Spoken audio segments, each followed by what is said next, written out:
यह तो मनुष्य की गति है। मनुष्य चाहे तो देवता हो जाए और मनुष्य चाहे तो दैत्य हो जाए। गिरेगा तो दानव कहलाएगा और ऊंचा उठेगा आत्मा से तो महात्मा हो जाएगा और उस महात्मापन को भी और ऊंचा कर देगा तो परमात्मा रूप हो जाएगा, भगवान का रूप हो जाएगा।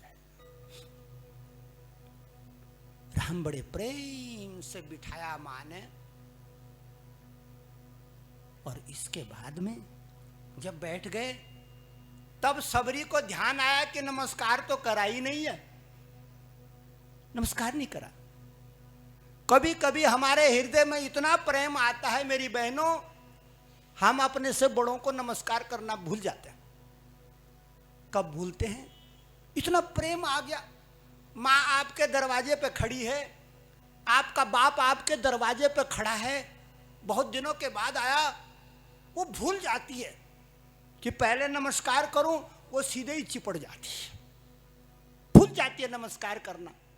उसको विधि का मालूम बिसर जाता है, वो बिसर गई और जब बिठा देती है तब आती है उसको ध्यान, अरे ओए पाँव तो छुए नहीं पिताजी के। तब वो उठती है और पाँव छूने लगती है। ये प्रेम की पराकाष्ठा है, विधि का निषेध होवे।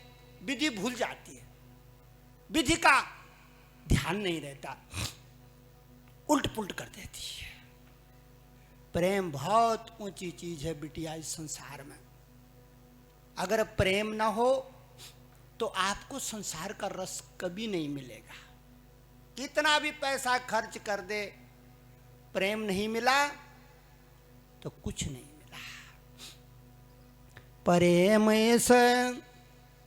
प्रेम इस संसार का परमाणु बम है। प्रेम के आगे परमाणु बम की शक्ति फिक्की।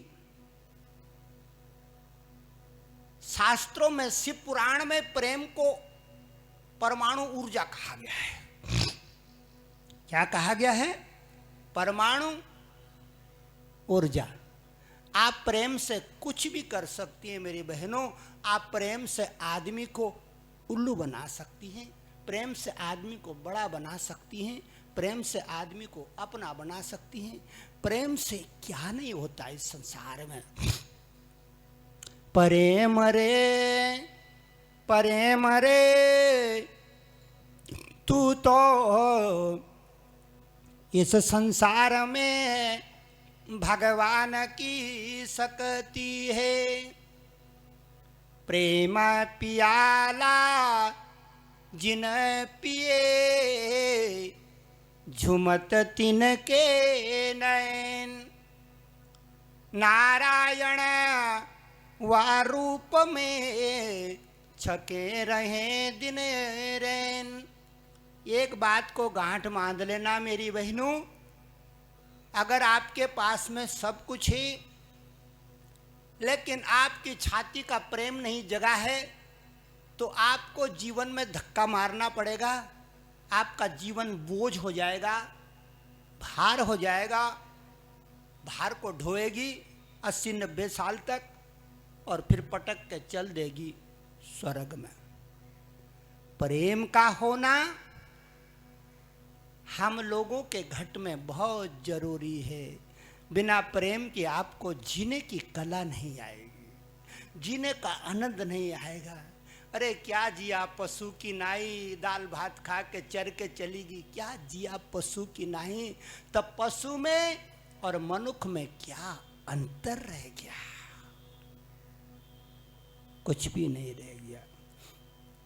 सबरी कहती है कि हे बेधे आस्तुति करो तुम्हारे, विधि आस्तुति करो तुम्हारी। हे बेधे आस्तुति करो तुम्हारे, विधि आस्तुति करो तुम्हारी। अधम जाते में जड़ माती भारे।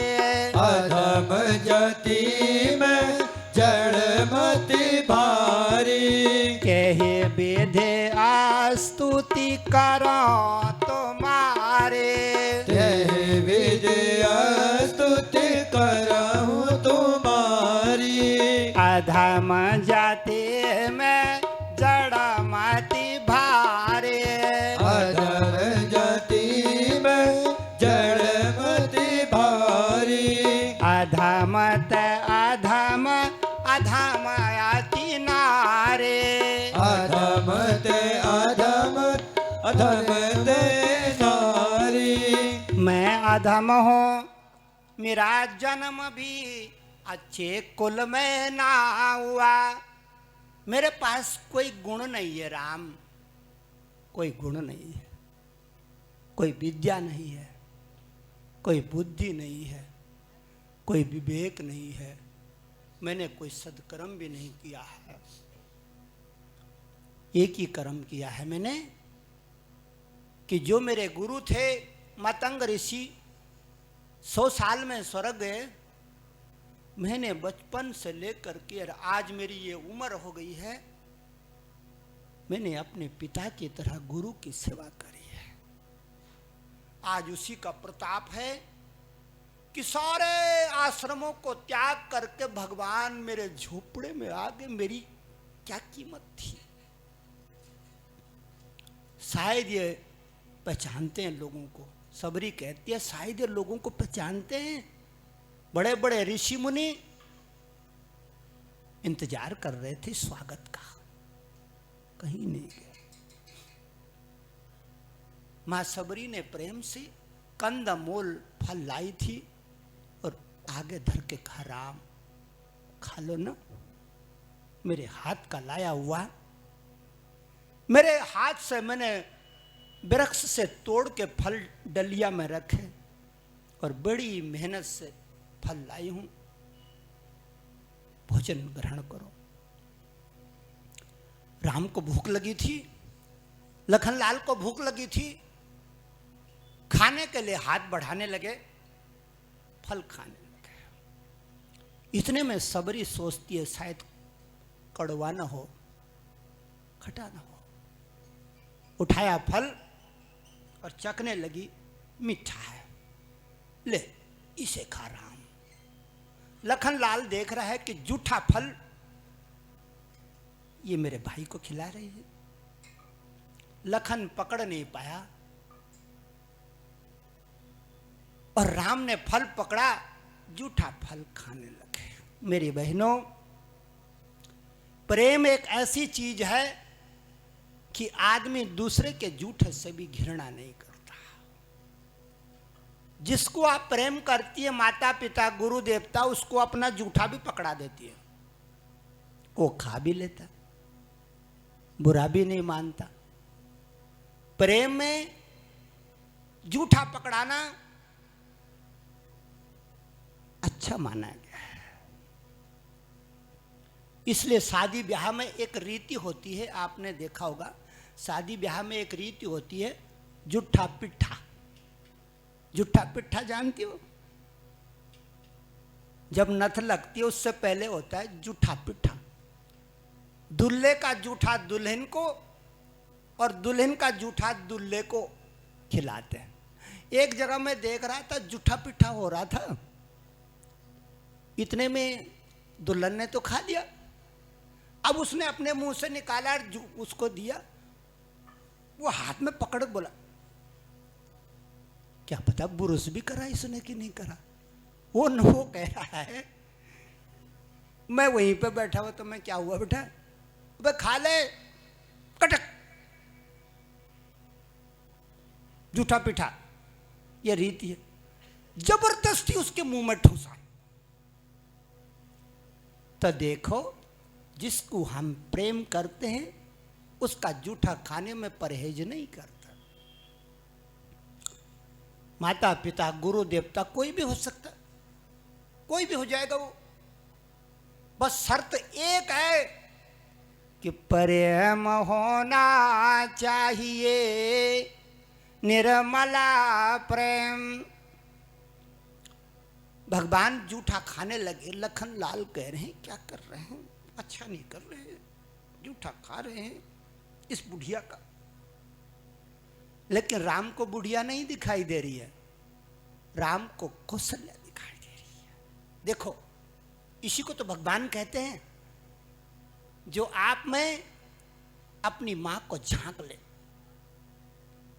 है ना बड़ा आदमी, वो बड़ा आदमी नहीं जो आप में अपनी मां के दर्शन कर रहा है, बड़ा ही आदमी है वो छोटा कहां से हो गया, वो तो बड़ा है।